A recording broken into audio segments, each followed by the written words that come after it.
అండి welcome to STV. నేను మీ అభి. ఇందిరా మిల్లకు సంబంధించి ఎవరైతే L3లో ఉన్నారో వారికైతే గుడ్ న్యూస్ అని చెప్పుకోవచ్చు. అనర్హులైన అర్హులకు మరో అవకాశం. ఇందిరా మిల్ల దరఖాస్తులపై నిర్ణయం. 3 విభాగాలుగా విభజన పూర్తయిన పరిశీలన ప్రక్రియ.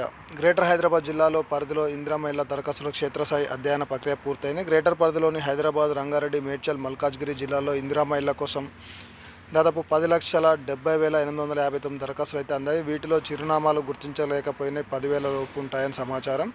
ప్రస్తుతం వారు ఎక్కడ ఉంటున్నారు, పరిసరాల్లోని వారు సైతం చెప్పలేకపోతున్నారని ఓ ఉన్నతాధికారి అయితే చెప్పారు. 99% దరఖాస్తు పరిశీలన పూర్తి చేసిన అధికారులు నివేదికను ఉన్నతాధికారులకు అయితే అందించారు. క్షేత్రస్థాయి పరిశీలన తర్వాత దరఖాస్తులను 3 భాగాలుగా విభజించారు. ఇల్లు లేకపోయినా సొంత స్థలం ఉన్న వారికి L1గా, ఇల్లు స్థలం లేని వారు L2గా, అర్హులు కాని వారు L3గా విభజించారు. దరఖాస్తుదారులకు మరొక అవకాశం. ఇక్కడ ఒకసారి మీరు గమనించవచ్చు, అర్హులు కాని వారు L3గా. నేను లాస్ట్ టైం నుంచి చెప్పాను, ఎవరైతే L3లో ఉన్నారో వారికైతే ఇండ్లు రావు అని 100% చెప్పాను. ఇక పూర్తిగా వివరాల్లోకి వెళ్దాం. దరఖాస్తుదారులకు మరొక అవకాశం.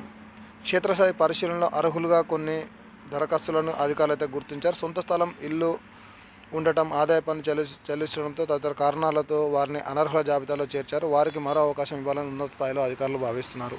అనర్హుల వారిని పక్కకు పెడితే ప్రభుత్వం చెడ్డ పేరు వస్తుందన్న అభిప్రాయంతో ఆ జాబితాలో వారికి మరొక అవకాశం ఇవ్వాలని అధికారులు అయితే ప్రాథమికంగా ఒక అభిప్రాయానికి అయితే వచ్చినట్టు సమాచారం. 3 విభాగాలుగా చెందిన జాబితాను గృహ నిర్మాణ శాఖ వెబ్సైట్లో అందుబాటులో ఉంచేందుకు కసరత్తు అయితే చేస్తున్నారు.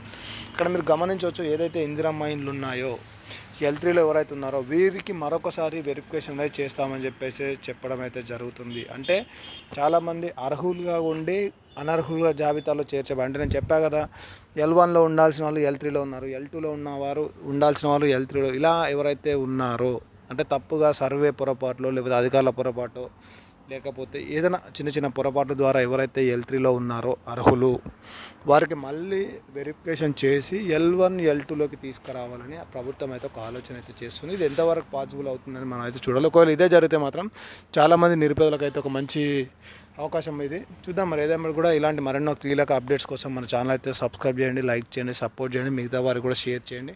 ఇలాంటి ఇందిరమ్మ సంబంధించి ఎలాంటి అప్డేట్ ఉన్నా మన ఛానల్ ద్వారా మీకు ఎప్పటికప్పుడు చెప్పే ప్రయత్నం అయితే నేను చేస్తున్నాను. Thank you for watching STV.